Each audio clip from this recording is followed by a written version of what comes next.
shit is stupid everywhere. Green ribbon got a nigga choking, goddamn, why you had to take it there? Love it when you switching up the look, you got it, I ain't going anywhere. I'm infatuated, my just blow it all on you, righteous. I don't care about the price, just time with you was so priceless. Every time I get my hands on you, just remind me why we never breaking up. I don't care how many times I hit it in my mind, it'll never be enough. In my feelings for you, me as fuck. Slap a nigga about you, me as fuck. I'ma go to war for you. If they playin' with the money, we gon' heat it up. Roll it up, light it up. I don't complain when the price is up. Hop on the plane, we gon' fly it up. A lot of artists indirectly speak of the pain and trauma in their music from their environment. How does the place where you come from affect your music? Man, you know, you got the cliche, bad environment, drugs, and, things of that nature. But I kind of like to look at the other side of my living, man. Like, we do a lot of things for the kids. We run, non-profit agencies and things like that. So, I spit a lot of music that comes with hope. It also comes from the struggle, but it comes with hope. That's the difference in my music. I'm with that, bro. It's a very tight-knit circle, we all know each other, we all love each other, we all, what I'm saying, hold each other dear to heart, true indeed. And like I said, it ain't always about glorifying the bullshit, it's also, upside to being involved in a tight-knit community, I do, 100% on so we like to keep that tight-knit. Who were some of your influences from your neighborhood? Oh, musically, I'm from the same neighborhood as like Daughter Rock, Marvelous. Lynch spent a lot of time in that area. Dubstep. Very influential part of the Sacramento music scene. But that's just like my neighborhood, But like the whole Sacramento, man, I listen. Growing up, man, I remember, man, as a kid, listening to the C-Bo. I can't even say the C-Bos, The C-Bo. The guy. You feel what I'm saying? Cowboy. So, C-Bo, other artists out the region like Foley and, shit like that. I was real big on Bay Area, Sacramento connecting music like the Dre and the Hicks, Sneaks. Right. Jack, all mouth figures. Rest in peace, bro. Yeah, shit like that. If you wasn't rapping, bro, what would you be doing? Shit, man, I be chefing, man. I do a lot of cooking, man. I'm coming in the middle then. You can tell me that. Yeah. I already got my education, before, I was always rapping, but, it's always good to have a couple different trades under your belt, Right. We got a couple little degrees, once the music shit do what it's supposed to do. Work on getting restaurants popping, Create another revenue stream. Yeah, just create the revenue. It's another stream along with the rap shit, How do you feel like hip hop or rap has helped save or change your life? When I remember, man, when I was like real young, and I was still staying with my mom and my dad, or my stepmom and my dad. My dad got married. She had her rules and shit, chores and all that type of shit, You old enough, you should be getting a job or doing something to push forward in your life, you know what I'm saying? And I remember one time, man, we got into an argument, man, and she was like, you don't do shit around this motherfucker. We just did all deal smoke with you, do bullshit, change wrongs and shit, Right. I told her, I ain't doing shit, I just want to rap. I'm gonna rap, You dead serious about it? Dead serious, but I didn't know what the fuck that meant. At the same time, I'm just being a rebellious little motherfucker, you know what I'm saying? Being hard, yeah. She was like, oh, you wanna rap? And she kicked me out of the motherfucking house. That's deep. And I was like, damn, now I really gotta rap, Right. You gotta tell her thank you now, man. Yeah, I tell her thank you every chance I get. I tell her thank you. That's the story that I always tell. I tell that story at least twice a year with family gatherings. That's a beautiful thing. Mm-hmm. For our viewers out here that aren't necessarily from our region or from our coast, or not hip to your career just yet, what would you recommend they go back and listen to in your catalog? Well, shit. it just depends on where you are in life, you know what I mean? But if you want to know who I am, if you want to, if you want to hear the album that can describe me, whether you want to continue to tap in with me or not, it would have to be Foreign Road, because it just shows what like I'm indigenous to, which is South Sacramento. You know what I mean? You know, every feature on there is from South Sacramento. The one producer that did the whole album, shouts to Teo, he's from South Sacramento. That whole album was about South Sacramento. And it wasn't like no diss to no other section of Sacramento. It was more just about celebrating my section, you know what I mean? Same way they're gonna celebrate there. Facts, you know what I mean? I always say, man, I said that shit when I dropped Foreign Road too, like, man, I want somebody to do a Grand Avenue. Right. Or, you feel me? A wide avenue. A White Rock or something, you know what I mean? You know, I would listen to it and take it in and learn it, you know what I mean, and respect it, you feel what I'm saying? 100%. You know, so long as it's, you know what I mean, about, you know, letting us know what it's about, you feel what I'm saying? What you about, you know what I mean? You know, it's a way to describe and to, you know, depict yourself, you know what I mean, without shitting on another artist or another region. So that's really what Foreign Road runs, bro. If you listen to it, bro, from T90 to Lab to Marvelous to Dory Rock to Sebo to Smig Dirty, something terrible. Right. You know what I'm saying? It was all South Sac, you know what I mean? To me, that's like one of the most sentimental albums, next to the last one. All right. So yeah, Foreign Road, definitely. Is music therapeutic to you? It definitely is. It definitely is. Definitely is. I listen to all kinds of music. I've seen some shit today, bro, about a fucking tear in my eye, bro. I do some shit, little, you know, you scroll down on Facebook, clips and shit. Right. This fucking kid, bro, on America's Got Talent. Yeah. You know that fucking show? Most definitely. This fucking lady walks out, this kid, bro, he's autistic kid, bro. Not only is he autistic, bro, he's blind. You know what I mean? Wow. So he was autistic and blind. He had a double eye. Exactly. Motherfucker got on there, bro, played the piano, bro, so gracefully and sung the most beautifulest song, you feel me?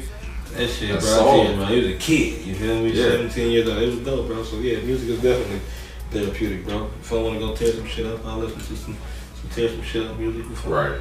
You know what I mean? If I'm flying packs all week, I'm listening to some flying packs Right. all week type shit. Exactly. Definitely therapeutic, you know what I mean? I love that. How does your music and the streets, or how you get money, how are they separated? How do you keep them different? It's get money in the streets, like, you know, like what you mean the streets, like, because I'll be out in the streets, you know what I mean? I don't be fucking with nobody, you know what I mean? The money is in the streets, you know what I'm saying? So you know, somebody go to a 9 to 5, they still gotta go outside to get you to in the it. streets, you going outside, you feel what I'm saying? So, you know, I just love what I do, you know what I mean? And I love what I do so much, and the people love what I do so much that I gotta make money off of it, otherwise I can't do it. Simple as that. I don't mind working a 9 to 5, like I said, I got an education, so Right. if I gotta go open up that store, I can go do that right now. We just gotta build it, you know what I mean? 100%. You know what I'm saying? I saw that. You know, so, you know, it's not about nothing but pushing the music, you feel what I'm saying? From the merch to the singles, the videos, everything is tied into the music. We're gonna make money off of it. It's all one. That's all I do in the streets is music. Push. I don't fuck with nobody. You feel me? I don't be trying to pull up on nobody's block acting like this. You know, I don't have that kind of energy, man. I got babies and I gotta go home every night. So You got shit to live for. fact. I dig it. As you get further into the industry, is it what you thought it would be? You know, I don't know. No, you know what I mean? Like, nah, you know what I'm saying? You know how many motherfuckers, you know, I don't know, man. I'm a humble dude, so Right. anything I do, I just thank the man and keep going and just try to capitalize. Hopefully another door open tomorrow, you know what I mean? I like how you said that. Yeah, like for real, With those doors opening, the world might know yet. We're gonna let them know now. Tell me about this project you got coming with Yuck, man. How did that happen? Yeah, you know, Yuck, man. Shouts to Regime General, man, Yuck. You know what I mean? We got the Double Dragon album coming. Say that again? It's called Double Dragon. That's disrespectful, bro. That's wrong. I love it. Yeah, you know, he thought of a name, you know. It's a dope project. It's a super dope project. It's like and that's what I'm saying, bro. Like, I love the music shit. You feel what I'm saying? I'm gonna get some money regardless. So Right. if I didn't make $1 million off this album, nigga, that's like a career goal to work with somebody. A lot of people don't realize, like, you be a fan of this shit as you do this shit. Yeah. So that's one of them moments. You know what I mean? Definitely, bro. Definitely. You know, I've been fucking with y'all for a few years now, man. It's been all love, it's been all true, it's been all pure. You know what I mean? You know, shit. Shouts to my man's over there. My man Tree and Lucky over at Tallboy ENT. They facilitated the whole situation. I've been fucking with them for a little minute too. And, they fuck with me. You know what I'm saying? And, you know, they cat come with an idea, man, come with something, you know. I was already fucking with Yuck at the time. I was like, man, shit. Just tell them to do an album, you know what I mean? Well, you know, without going into logistics and shit, the shots Right. Tallboy ENT, you know what I'm saying? They really pushed the line on that to make it happen for us, you know what I'm saying? And really come together and put together some dope music. So, but yeah, Yuck was with it, you know what I'm saying? Shit, we would have did it without, you know, the Tallboy situation. Right. But it makes sense. Yeah, Tallboy, you know, like I said, they fuck with what I fuck with it, you know, shit. Why not come aboard and shit? Let's just share the blessings, you know what I'm saying?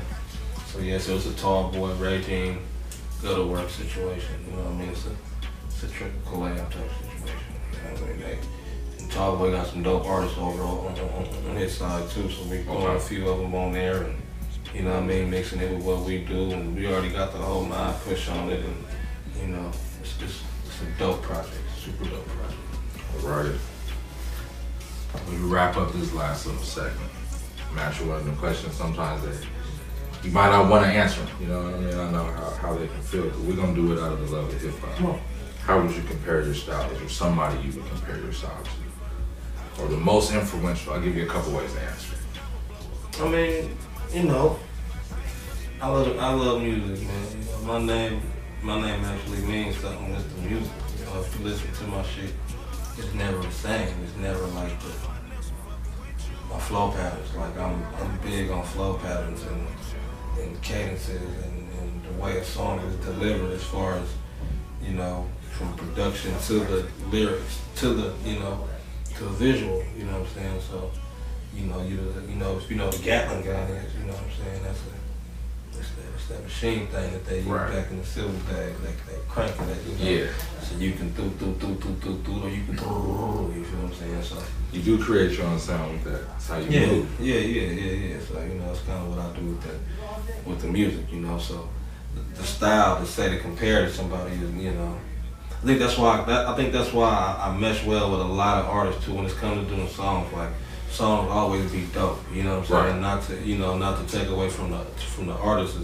you know, expertise and what they did, but you know, sometimes, you know, two dope artists don't necessarily make dope songs all the time. 100%. So to be able to like adapt, you know what I'm saying, and compromise Versatility. and be versatile and jump in, you know, be able to jump in each other's lane and be able to allow another artist to jump in your lane with you without, you know, trying to, you know, big man, little man, motherfucker, you know, them be the pure records. Right. You know what I'm saying? That's what it is. But yeah, I don't know about just comparing myself to nobody. It's a hard one. It's a hard one. You know what I mean? Because I grew up listening to everybody. You know what I'm saying? And I think that's why it's hard to compare to somebody. Because I think a lot of people are dope. I think, you know, people that you wouldn't even, because I just don't listen to rap music. 100%. We're talking about music in general. Yeah. You know what I mean? That's one beautiful thing with hip hop right now. We done grown into being musicians and not just rappers. So that question is big. It's universal, man. So, you know, it's the beauty about this shit, man. I can do some street shit, or I can do some shit for the ladies. I can sit back and do whole stoner albums. I can, you know what I mean? What's the last one you dropped? Let's talk about that. The free joint, the free joint. Tell me about that. The stoner jacket. Mm-hmm. Oh, that was just some shit for 420. You know, I do that shit every year, man. That's the About 4 years deep on that series, right? Yeah, that's a part 4. You know what I mean? I skipped last year because I was doing all that other shit with them albums. Right. But yeah, Living Things Every 420, man. It's just a bunch of stoner shit. I like to make them to where I don't know, man. I got OCD. You feel me? Like I like to be able for you to press play on the first song and roll up your joint. You know, break down your weed or whatever. Smoke your joint. By the time you get to the last song, whatever you smoking should be gone.